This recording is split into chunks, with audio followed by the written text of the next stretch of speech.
Welcome to the WriterDojo with your hosts, Steve Diamond. Are you ready for part 3? And Larry Correia. It's game over, man. It's game over. Today's episode, Writing Action, round 3 of 2. Everybody, welcome back to the WriterDojo. Today is part 3 of our 2-part series on writing action, because 2 parts was not enough, and the inevitable 3rd sequel was coming. It's like a Bayan trilogy of 5 books. That's right, Larry. You wouldn't know anything about that, though. No, I've never done, well, never mind, yeah.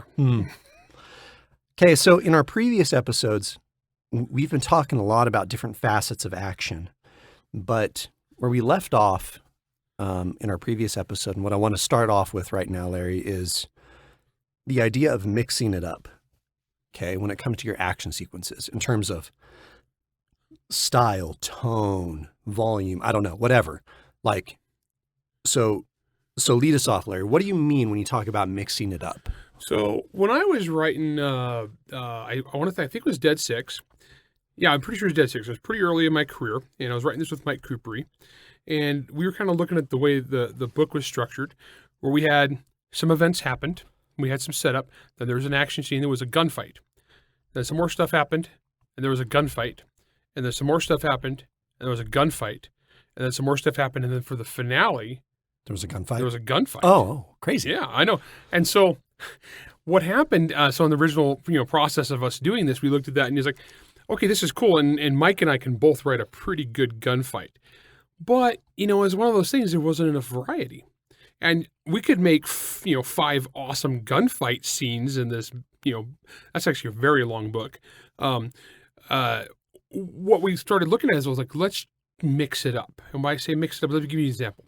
So the first action scene was, it was going to be an assassination, right? Mm-hmm. So what we did is we mixed it up and we turned it into an assassination that then the bad guy turned out he had a lot more helpers on hand, so they had to get away. And it turns into a chase scene through a Middle Eastern city. Sure. As basically a car chase scene as they're trying to escape from the far more numerous bad guys than there was supposed to be. Okay. Mm-hmm. And then, so we have another action sequence, or rather just in a gunfight between good guys and bad guys. In this case, we have the good guys get attacked in their compound. We have an infiltrator has snuck into the good guys' compound who's there, and he's taking dudes out. But then the army attacks during this military coup. Everything goes crazy. A helicopter flies in. Guys are rappelling out of the helicopter into the compound. It gets hit with an RPG and flips over and falls and big fireball. Dude, and so it's just mixing stuff up. You see, and you take it different. So we had another one where they had to take out another bad guy. This book is a very thriller, reacher, terminal list kind of thing. Yeah, absolutely. So there's a scene where they had to take out this one bad guy. So we moved it onto a yacht. So now we had to take down at sea. So we had a helicopter insertion onto a yacht. They had to clear the yacht, and they had to, so we had all this cool stuff like, how do you fight on a boat above the water and how do you fight on a boat below the water? Mm-hmm. And we brought in some technical experts. Mike's a bomb guy. I'm a gun guy. That's a very nice way of saying we brought in some dudes who have done certain things, who have in some places killed a lot of interesting people in a lot of interesting places. It was like in real life. It was like one of our instructors at gun class, as he described. He's like, I was with some people doing some things in a place. Yeah, and we're like, okay. Yeah, we all understood what he meant. And so that goes back to what we talked about last episode about bringing in experts. Mm-hmm. So basically, Mike and I brought in a guy named Marcus, good friend of ours. We knew him well, and long distinguished career in special operations, followed by being a federal agent SWAT team commander. Dude's done a lot of stuff in his life, and so we used him as our technical advisor. So, for example, when we're doing the ship takedown scene, Mike's a bomb guy. So Mike's solution to everything, Mike in real life is a EOD tech. So Mike is, he's the guy that played high-speed murder chess against the Taliban, right? Okay. And so Mike did that in real life. So Mike's solution to everything is bomb, right? And so he has a scene where they're trying to take engine room on the ship. And so Mike was going to blow a hole, he's going to blow the door with like flexolinear shape charge or something. Mike wrote all the bomb stuff. I don't know. Marcus stops us and goes, no. We would never do that. You're going to use what's called a Broco torch, and you're going to cut a hole right here, and you're going to toss through this particular device. And we did. We put all this stuff in the book. We actually had some stuff we did not put in the book because we couldn't, because we're not, this is not general knowledge kind of thing. So we hand waved some stuff. A device was used, that kind of thing. And there's also stuff that we both were military contractors. Yeah. You learn about stuff that you don't actually know. As a writer, you don't put that in the book. Know what? Yeah. What? I don't know. Steve still got his clearance. Yeah. So we did all this, but the point here is we're using an expert and we're mixing it up. And so the final fight scene of this book takes place in a Western ghost town, and it almost goes like Old West gunfight. Yeah. So we've got in the middle of the desert in Nevada, this like bleak and desolate ghost town, and we have a group of good guys and a group of bad guys having a gunfight, good old-fashioned gunfight in the desert. When I was writing Residue, I did this on accident, what you're talking about. Yep. You did actually a good job with this. I did. I'm not going to say it was intentional. I think it just felt natural. It felt right at the time. So what's your cover quote for Residue? The best prom scene since Carrie? Best prom scene since Carrie. So that scene, it goes from a dance, your typical horrible high school dance that everyone remembers. And then it goes to crazy action, monsters attacking, innocents being killed, the prom queen's head flies across the room, yada yada. Yeah, that was great. And it's pistols, it's gunfights. It turns into a foot chase outside, with rifle play. Okay, then it turns into a car chase. Oh, I mean, not a very fast car chase. She's in a Honda Civic, but a car chase nonetheless. And then it goes to a siege type of an event. There's some downtime after the events of this. And then the final action scene of it is very much a one-on-one supernatural psychic battle that's completely different flavor from everything else. And I mean, don't get me wrong, I'm glad that went. I mean, it's purely by accident. I'm glad that I did it though, because when I look back at that sequence of events, it's exactly what you're describing. Yep. You're not, each character's having a moment to shine in a different way, and it lends, and then, I tackle the scenes from different POV characters. So like we talked about in some of our earlier episodes, It very radically changes the flavor of the story. It does. And so what we're getting at here, guys, and Steve wandered into this just by instinct. Yeah. And on his first book, he got that by instinct. And that's good that he did. A lot of people don't. And you'll see this with some writers where all the action sequences they're formulaic. And what happens with that is it becomes boring. The cool thing is you guys are writing, you're not making a movie, you don't have a budget. You can do whatever you want. If you want them to have all of a sudden get in a fist fight on the space shuttle, you can. I mean, if it's a way that makes sense. You are not limited by anything other than your imagination and your reader's tolerance for your nonsense. Okay? Mm-hmm. So what we're getting at here, guys, is think about your action scenes, broaden your horizons. It doesn't have to be a gunfight. It could be a foot chase. It could be a hand-to-hand combat scene. It could be a car chase. It could be they fall in the river and they're drowning as the river rushes along. They could be crossing the bridge and, there's death cultists on both sides of the rope bridge. I mean, think of... There's alligators below. Or, cocaine hippos. Oh, man, that was a great inside joke. That was a great session of Delta Green. Yeah. So I'm thinking of 13 Assassins. Wonderful movie. Okay, one of my favorites. You and I both love that movie. Yeah. There's like murder cyclone samurai scene at the end where it's like, kill anyone that gets by me. Yeah, kill anyone that gets past me. You know? And then there's like there's the more traditional like samurai showdown, 2 people. Yep. Right? Did you play Ghost of Tsushima? I did, yeah. So Fantastic game. You know, there's the stealth element in there. There's the walk right up to the gate and challenge them, come fight me, whatever. But at the end, it comes down to this beautiful one-on-one fight. Yep. That was a fantastic game. It's one of my favorite games of the last probably 5 years. Yep. Now, and that brings up it's just another great example. It's mixing it up. Yeah. It's twisting it. Last episode, we talked about Top Gun Maverick and how we both loved it. So good. And you think about it, even though every action scene on this movie is airplanes doing airplane stuff, right? It's really super cool aviation stuff. There was enough variety in the aviation scenes that at no point in time is anybody in the world going to watch that movie and go, I'm bored of flying airplanes now. No. Even my daughter, so we took, my whole family went. Yeah. My daughter, she's 10. At the end of it, she's like, wow, jets are really cool. And it's like, if my 10-year-old can walk out of a theater thinking that, then they pace the action just right. Yeah. See, so even though every action scene was the same, there was enough variety in each action scene that each one still had that stake and payoff and uniqueness. If you repetitive and you do the same thing over and over again, it becomes dangerous. That was actually a challenge we had with Servants of War. Absolutely. We were writing trench warfare.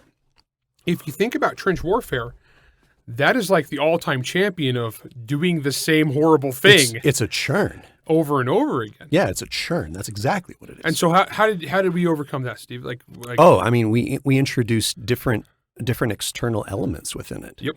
The very first scene of actual honest to goodness trench warfare, I'll keep it somewhat bland here so that you guys who are poor unfortunate souls who haven't read the book yet, shame on you.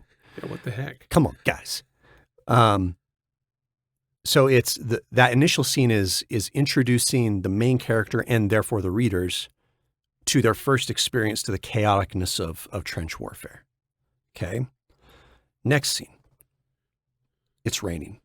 Yep. That changes everything. We adjust the weather and that's the first time we also introduce a supernatural element. Next scene, external advances in weaponry. Yep. That radically change everything. And it's so much more violent.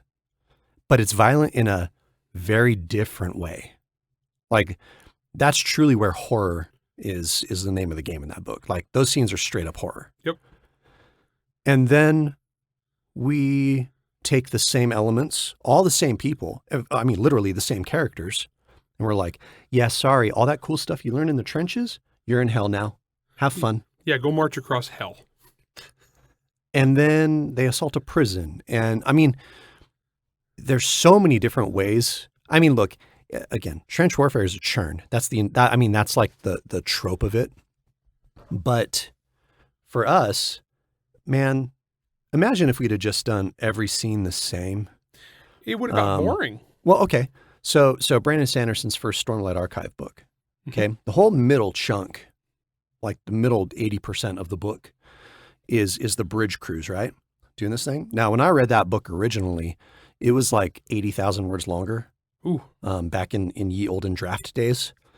But it was 80,000 of that.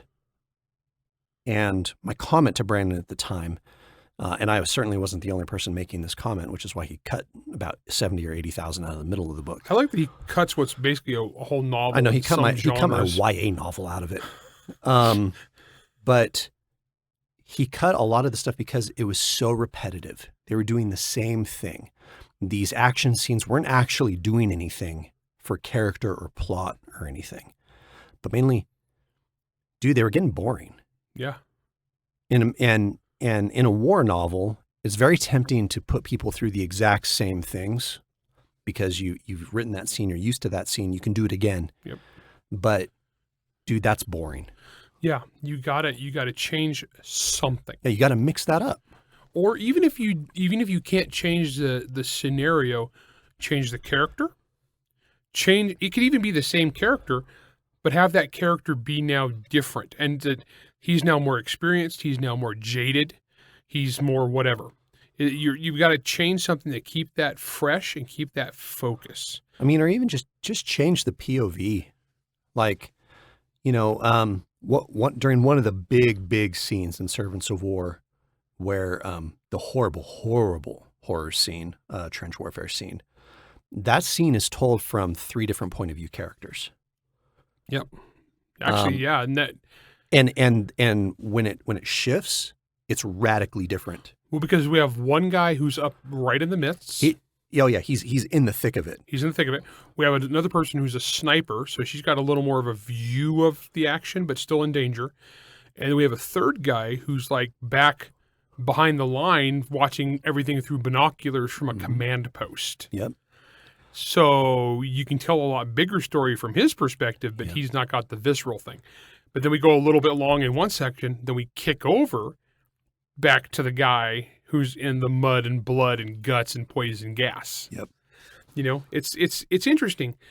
If you watch certain movies, they do a really good job of this, even though, like, we talked about John Wick earlier, but John Wick, it's a gunfight and jujitsu. It's jujitsu and a gunfight. But how does movie 3 start?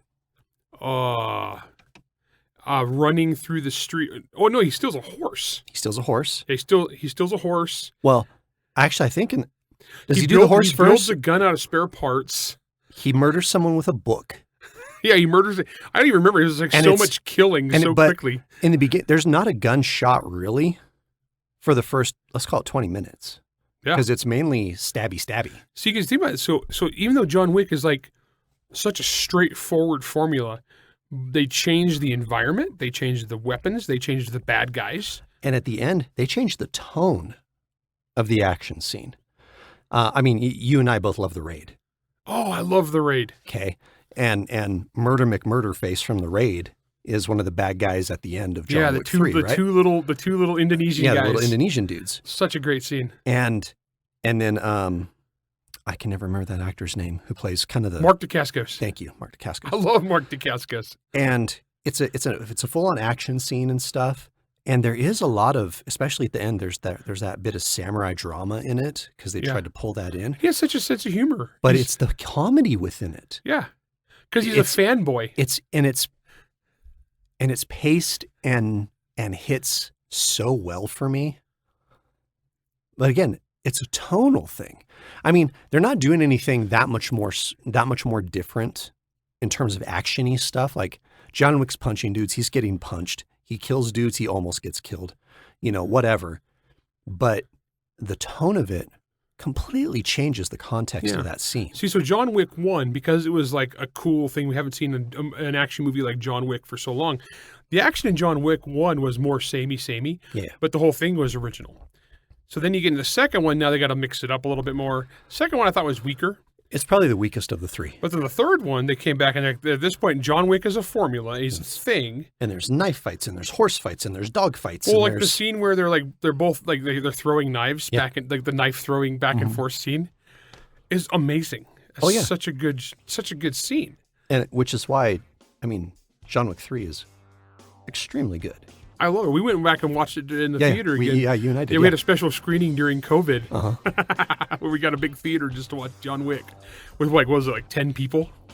Like 10 or 15. Oh, we didn't take a break. No, we didn't. Oh, we were well over. We should probably take a break, everyone. Look, what you got to understand, everybody, is how much both Larry and I love this topic. There's not a single convention that goes by that we're not both at where we don't end up on a panel talking about this. It's rare I'm not on the action panel. Yeah, or not just teaching a solo class on it. Yeah. So, okay, look, we've talked about mixing it up. So we're going to take a break. When we come back, we're going to continue our discussions in the third part of our 2-part series. So we'll be right back. David Carter is one of the most decorated agents in the interplanetary police forces. But for the last 2 years, he's become reckless, throwing himself into his work or into the path of a criminal's bolt pistol. Veronique de Tournay is a brilliant profiler and interrogation specialist and prefers working a desk in the Major Cases Bureau. Unfortunately, the director has reassigned her to Special Agent Carter, and neither of them are happy about it. But after they stop a devastating attack on Mars, the two reluctant partners may be the only ones standing in the way of a conspiracy threatening the entire solar system. The sci-fi buddy cop action thriller Phoenix by Lori Janeski is available now in paperback and on Kindle Unlimited. Even in space, crime still doesn't pay. And welcome back. Now this is going to be the last part in our kind of series on action stuff, probably. I don't know. We'll probably do a part 4 at some point in time because we can't help ourselves. Not tonight, though. Definitely not tonight. All right. So we were kind of talking about mixing it up, but Larry, we've basically spent 3 episodes talking about all this stuff.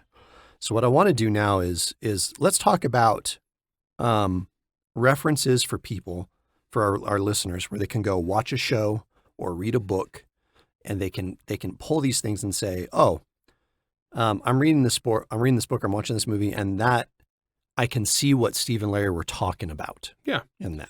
One of the ones we mentioned earlier, one of the skill sets was switching point of view characters and what is going on with them at the time to keep. I'm a huge fan. Anybody who's read Hard Magic knows I'm a big fan of multi-point of view action sequences. But one of my favorite examples for one that you could watch really easy, and I wish I could remember what season it was. You might remember, but remember on The Expanse? Mm-hmm. It was the season where they have Prax is on the crew. Oh. And so there's a scene, they're on the Rocinante, which is a spaceship. For those, it's a great show if you guys haven't watched it. So there's 2 scenes going on at the same time. That's 2 or 3. The Rocinante is flying around and it's shooting at other spaceships and it's having a big gun battle in space. And they have realistic physics, kind of realistic physics. So as the ship is turning, it's changing the forces that the people inside the ship are feeling. So there's 2 guys, one guy who's a mechanic and one guy who's a scientist. The mechanic doesn't have anything really to do in the fight until something gets damaged, and the scientist is useless in a fight. So these 2 dudes are strapped in. Okay, so they're strapped into a room. Well, earlier in the scene, when we were talking about setting stuff up in your action scenes, the scientist had put some tools away incorrectly on a ship with 0G. So as the Rocinante is flipping through all these high-speed maneuvers, the tools fly out of the chest, and they're all like razor sharp and scary looking. And as the Rocinante is making all these high-speed maneuvers, the deadly tools start flying back and forth at super high speeds in this room with these 2 guys who are strapped in and helpless, as like razor sharp things are flying past their spacesuits. And I thought that was a fantastic example of tension. Yeah. And basically having 2 entirely different type of action scenes going on at one time. Yeah. Intermixed together. No, that's a great scene. I'm trying to remember which season that is. 2 or 3. It's 2 or 3. 2 is the very military one. 3 is the one. Well, it's whatever season has I'm That Guy. That's 2. Okay, because it would have been that season. That's 2. Because they're going from Ganymede. Yes, that's 2. All right, guys. The point of this, watch that great show. Yeah, and what I like about that show in general, and the books, man, the books are awesome. See, because I've actually not read the books. They're really good. I'm a slacker. They're really, really good. What I really like about the books and the show is that variety. Because, okay, look, like season 1 and book 1, it's your typical space opera mixed with detective noir, right? That's Thomas Jane's character. Yeah, Miller. So the first season with Miller, a lot of those action scenes are very, there's a lot of noirness to them mixed with, on the flip side, I mean, I'm thinking of after they get, the crew gets taken by the Martians. And then there's a scene where they're all kind of strapped in and helpless and bullets start flying through. And the character from that show, Royal Pains, just bites it. And just buys it instantly. Yeah. Like that's season 1, 2 radically different things. Season 2, okay?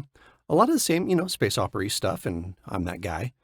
And Bobby Draper. Oh, yeah, yeah. Like straight up military science fiction. If we do an episode on strong female characters. Oh, she's in there. Oh, yeah, for she's in sure. there. For sure. Season 3 is like, it's almost like, oh gosh, more like rushing out to claim land, and that's where the religious, that's the heavy religion, the gold rush, kind of the gold rushy type of thing, right? Season 4 is just a Western. It's totally a Western. I mean, it's largely placed on a planet. Amos is a gunslinger. The dude from who plays Moriarty, or not Moriarty. Yeah, Moriarty. He's the other bad guy. Not Moriarty. I know who you're talking about, the British guy. Yeah, the British dude. And then, season 5 is like mass scale terrorism. From season to season, from book to book, all the action scenes vary dramatically. And the tone is dramatically different. So there you go. There's our first recommendation. For me, I always go back to Joe Abercrombie, that first trilogy of books, the first Law trilogy, because you see the torturer, Glotka, the torturer, who's a cripple, can barely walk. Yep. And seeing his connivingness in the mental makeup that he has, versus Logan Ninefingers, who even in himself is two pieces. Yeah, he's kind of a normal dude, more or less, like a big, strong dude. He's a nice guy, actually. Actually, fairly nice when he's not a berserker. When he's not like when he turns slaughter machine. And when he turns into a berserker, those action scenes are wonderful. Yeah, they're wonderful to read. That's really good. Well, I'm trying to think. You know who writes really good action scenes as far as gunfighting type stuff? Peter Nealon. Oh yeah. Yeah, he does. If you guys check any of Peter Nealon's stuff. Write what you know. Well, okay, so when you talk about write what you know, Peter Nealon is on my short list. Like, I have a long list of people never to get in a fight with. Yeah, he's one of those. Yeah, like Peter's He's pretty high on that list. Yeah, so Peter's pretty high up on the list of people never to get in a gunfight with. And this guy really knows his crap. So that's a good example of, like, if you guys want to pull some books, it's like see some military, extracurricular, mercenary kind of stuff. Peter really knows his stuff. Like, if we ever continue the Dead Six series, because he's actually written a short story for me and Mike in the Dead Six universe. So if we ever continue the Dead Six series, it would be, we'd bring Peter in. Not that there's any plans to do that, because I have like 10 million books in the queue. Yeah, no kidding. But I definitely recommend him for like quality gun action, and that's coming from me. When it comes to more horror leaning stuff, because when you add like legit horror into your action scenes, it really changes their flavor quite a bit. One of the people I really like is Brian Lumley. Oh yeah, for that. You're a big Brian Lumley fan. fan. Yeah. Necroscope. There's now for those of you out there who are gun nuts like Larry, some of the gun stuff in there is going to bother you. I mean, I wasn't even a gun dude when I first read those books, and it bothered me. I could tell. British dudes who write gun stuff. Yeah. It's so awful. But here's the thing with that story is the way in which, I mean, there is a little bit of that kind of that militaristic sort of stuff, like secret branches of the government and stuff like that. But then it's a character who can and does fight against, basically pieces of Cthulhu that fall to earth that turn people into vampires. Yeah. Right? And talks to the dead to aid him in that. So his technical stuff, he's British, which is Not like great. its own subcategory. Whatever. But the quality of his writing It's is really excellent. cool. And the flavor of these things is really, really different. Yeah. I've got one that a lot of people have seen because it's probably one of the most popular shows in America right now. Yeah. So Stranger Things season 4. Oh, it's so good. Which we haven't seen the last couple episodes yet, which I guess they're coming on in a couple days. As of recording this, it comes out tomorrow. Oh, okay, cool. So I binge streamed the first whatever section of season 4. I think we all Season did. 3 kind of lost me. I didn't like it very much. It was kind of fun. stupid. It was okay, but I didn't have some of any the writing problems. was just dumb. Season 4 is a return to form. And And it's there's- straight up horror, dude. And there's a couple scenes that are master classes Oh my in what we've been gosh. talking about the last 3 episodes about action and character. The running up that hill scene That scene's so good, with guys. Max. It's so good. And go watch it. Oh my gosh, it's so good. That sequence is an absolute masterclass in character and tension and rising stakes, Well, I mean, revealing information. uncertainty. I mean, and it shifts between her in Hellscape Land, you know, running and like struggling and fighting and Yeah. getting away. It's such And then on a the other strong side- moment. Down the other side, like the utter helplessness that the other characters feel. So freaking good. Yeah, that scene is an absolute masterclass in an action sequence, and the thing is, there's no like fighting. It's a teenage girl running for her life, Oh, it's so and good. her friends trying to save her with music, and so that's like not Monster Hunter, you know. No, it's But so good. also, I believe it's the same episode, unnamed federal agent hero Yep, guy, I figured that was going to be your call. which, so I don't want to give any Hey, spoilers. you know what? It's about time that they actually like show someone who's competent in that sort of role. Yeah, it's interesting. That dude was freaking awesome. That's the thing, because normally in a role like that, the guy would be a throwaway. So it's an Yeah. unnamed federal agent. You never learn the dude's name. He looks like a schlub. He looks like he looks like one of us writers. He's just a schlubby dude. He's just He like handled this. that Beretta really well, though. Yeah, it's the thing. I'm a Beretta guy. I'm carrying Yeah. a Beretta right now. And that was the best Beretta 92 action since Mel Gibson in Lethal Weapon. You know? Yeah. So there's a scene, all of a sudden, this unnamed dude who's just a babysitter, he's a freaking action hero. And you know what's so cool about that scene? And I bet you agree with this. It's his absolute calm Oh, yeah. during the scene, but the sheer, utter, horrific panic on the kids' faces the at the same kids are time. just like- Dude, they're literally screaming their guts out while he's like, "Okay, I need you to follow me right now. You need to get right here," and he's just gunning dudes down. Like, that scene's awesome and so different. And it came out of nowhere. Oh yeah. That's- Oh yeah. That's what we talk about, mixing it up. This show's had a ton of action scenes, and it's had a tons of kids being chased, kids hitting stuff with a bat, so on and so forth. And then all of a sudden, this dude is like 1987 John Wick, Oh yeah. and this dude is like, "No, I ain't going down." And he's like calmly reloading, stuff's exploding him around. He's like, "All right, do this." And that, as a gun nut, that scene was absolute beauty. Yeah. That was like And- one of those Valhalla gun scenes. Oh gosh, so good. Yeah. So there you go. There, one episode of Stranger Things has two master classes in entirely different types of action scenes. Well, and much earlier, I mean, it basically is just bullying and Carrie. If they kill Steve, though, I'm Screw that. No, I'm You can't kill anyone named Steve. I'm Team Steve. You should be. You better be. That said, this is okay. So we're almost out of time, but I just gonna say real fast. This has been a great year for my teenage son. Who's okay, and I want to tell you why this is a great year. He grew out a stupid little mustache. He's a teenager, Oh. and it looks horrible. Yeah. Except Top Gun Maverick came out, and he's got the same mustache as Rooster. And my son basically looks like a 6'5" version of Steve from Stranger Things. He does have the hair. So he's got the hair, like literally, and he looks kind of like Steve. And so my son, this has been the best year for him ever, as far as meeting girls, because he looks like two of the most popular dudes on TV right now. Like the combo between the two, only taller and buffer. So it's been a good year for my boy. That's awesome. He doesn't take after me at all. He looks like his mom. Lucky him. Oh man. You know, I'm thinking back through a bunch of the stuff that I've seen lately and what really stuck out to me. And earlier in it was either the first or the second action episode, we were talking about character makeup and how they approach an action scene differently. Mhm. So let's talk about Reacher. Oh gosh, New Reacher? I thoroughly enjoyed the show more than I like. I mean, I'm not really a fan of the books.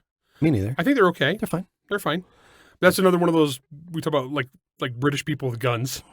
But But think about the show. Was think about great. the coldness and the calculating of the dude playing Reacher and how he portrayed Reacher. Yeah.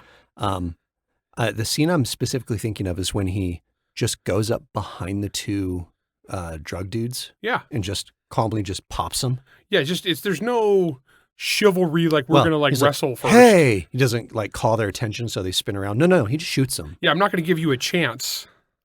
and then he shoves them in a trunk.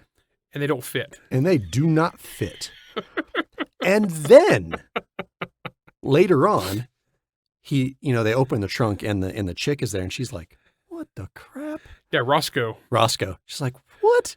And he's like, yeah, I put them in there. She's like, those are exit wounds in their chest. Those aren't entrance wounds. He's like, yeah. Yeah. You got a problem with that? No. Oh, okay. But it's really cool because the way he handles action, like he's a sociopath. It was great. I thought the guy played muscle Sherlock Holmes. And then, yeah, that's actually a great way to describe it. And then Roscoe, her approach during action scenes, very different. She's undersized. Yeah, she's a tiny girl. And then Finley, like his approach during these scenes is also very different. And so, and oftentimes, especially at the very end, all three of them are in the same action scene. Yep. But they're all doing radically different things with radically different attitudes. One of the things I appreciate about this show, I'm a big dude. Like, yeah. For our listeners, I'm 6'5", 300 pounds. I'm a big, and I'm fat, but I'm not a fat 300 pounds. I'm a big guy. So Reacher was one of the only shows I've seen that stars a big dude who legit looks and acts like a big dude, and the actor did a really good job of big dude-ness, not just in the action scenes, but just existing as a big dude. He carried that really well. I mean, and he realized he's like 6'2", so I'm like 3 inches and like 40 pounds, 50 pounds heavier than this dude, but same he was build. so much bigger than everyone else in the show. Well, this thing, Hollywood's a midget colony. Yeah. You know, like Adam Baldwin in real life is real close to my height, and so meeting Adam in real life, that's why he towers over everybody else in like everything he's in. Because he looks like such a giant, but he's like 6'5". But but Reacher was like just great. I mean, he's just smashing dudes. I enjoyed that one a lot. It actually had some good action scenes too that mixed them up. Because it had some clever action bits. I like that show. It was a cool throwback. Oh man, and the tone in that show is really cool too, because there was alternately very, very serious and grim and dark, but then they would do some other like writing techniques to like throw a little bit of humor into it to kind of alleviate some of the tension, so it didn't just feel like all doom and gloom all the time. Yeah, you know humor in an action scene goes a long way. Oh yeah. Yeah, and that's they get breaks. And if you ever dealt with like real life people who do dangerous crap for a living, the darker and more dangerous your job, the more likely it is you have a sense of humor, or you're not going to do it for long. Yeah. All right, everybody. So that was our third episode in our 2-part sequence of writing action. Look, at some point we'll come back. We'll hit some more stuff as questions come in with specifics. And again, for all of you WriterDojo supporters out there, send in your questions. If you have questions specifically to these last 3 episodes, what we've been talking about in terms of action, shoot them our way. We'll answer them. That's what we do. But look, thank you for sticking with us throughout all this. We figured there was no better way to start season 3 than a whole bunch of takes on what Larry does best, and that's action. And he's literally taught courses on this. He's given classes of this at conventions. We've been on panels at conventions about this. We talk about it all the freaking time. And we're super enthusiastic about it, as you can tell. Yeah, I could probably go for another hour just easy. talking action stuff. So, look, thank you all. And again, this is the WriterDojo, and we'll see you on the next one. WriterDojo is Steve Diamond and Larry Correia. Produced by Jack Wilder and Bear and Hare Studios. Theme song, Word Mercenaries by Craig Nivo. New episodes come out every Wednesday wherever you stream your content. If you enjoyed this podcast, you can help support us by going to anchor.fm/WriterDojo, by leaving a 5-star rating and review, and by helping to spread the word. To advertise on the WriterDojo, email ads@writerdojo.com. All questions and comments can be emailed to questions@writerdojo.com. I'm Team Steve. You should be. You better be.